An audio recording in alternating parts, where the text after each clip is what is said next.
Holder's most immediate problem is the House Judiciary Committee on Capitol Hill, where key Republicans are demanding that he resign.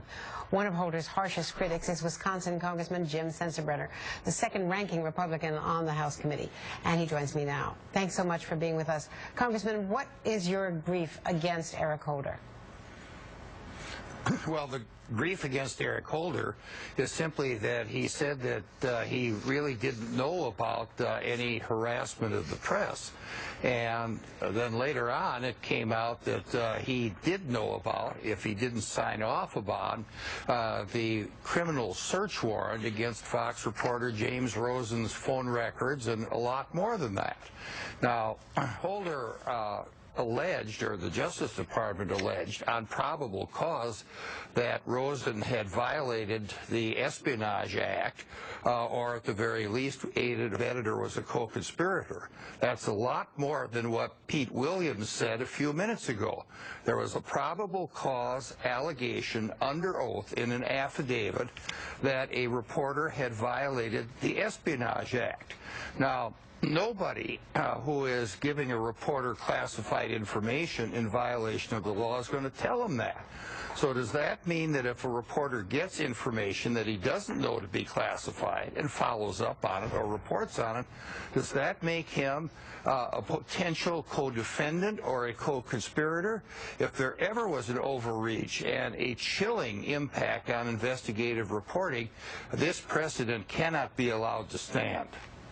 The argument that the Justice Department is making, just to play devil's advocate here, is that, and what Pete was alluding to, is that the co-conspirator label, if you will, was used as an investigating tool to try to get more information about the alleged perpetrator, who was the contract employee at the State Department. That without that co-conspirator allegation, they could not gain access to find out whether or not Mr. Kim had in fact been involved, and he was the one charged, so that the Attorney General Holder did not perjure himself or lie to the committee in any regard, because it never reached the level of prosecution.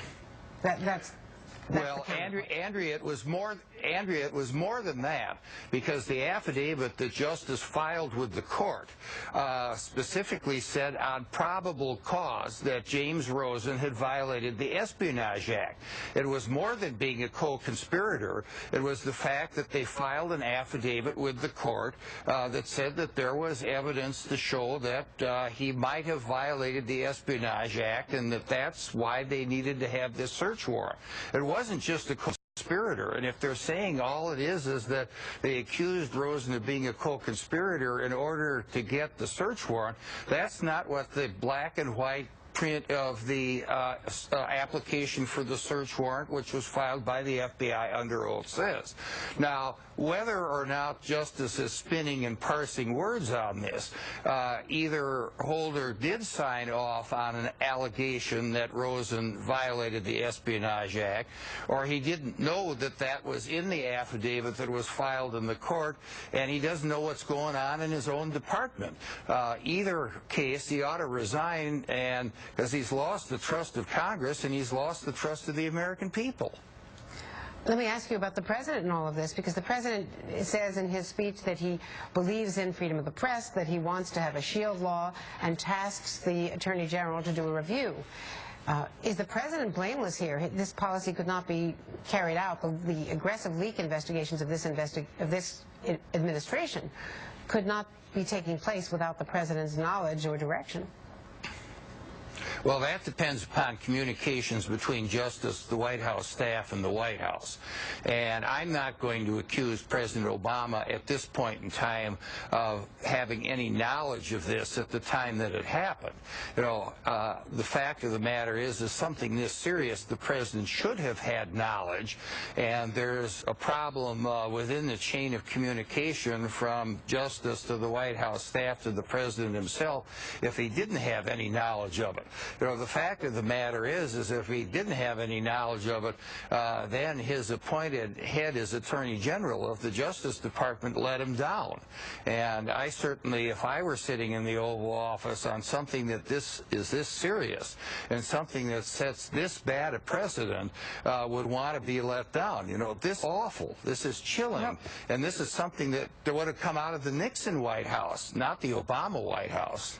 Congressman, what do you say to people, including Walter Pincus, a very highly regarded veteran correspondent, columnist, and lawyer in the Washington Post? What do you say to people like Pincus and others who say, hey, these leaks were really damaging, and we need some tools, that the Korea leak let the North Koreans know that we had penetrated their inner sanctum.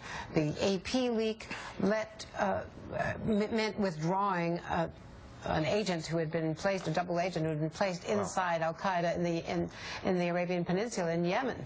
So we lost face also with the Saudis and the Brits and other services who were working with us on that story in Yemen, in Yemen rather than the AP was engaged in.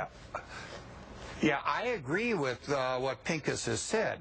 There is a difference between subpoenaing records, where justice regulations published in the Federal Register require a notification of the news media and a negotiation before the subpoena is issued, and a warrant. There are two different laws.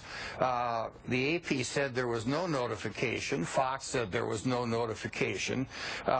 The negotiations, if you're dealing with national security issues, at least the Justice Department can state what the national security concern is, and the story may have been changed as a result of these negotiations.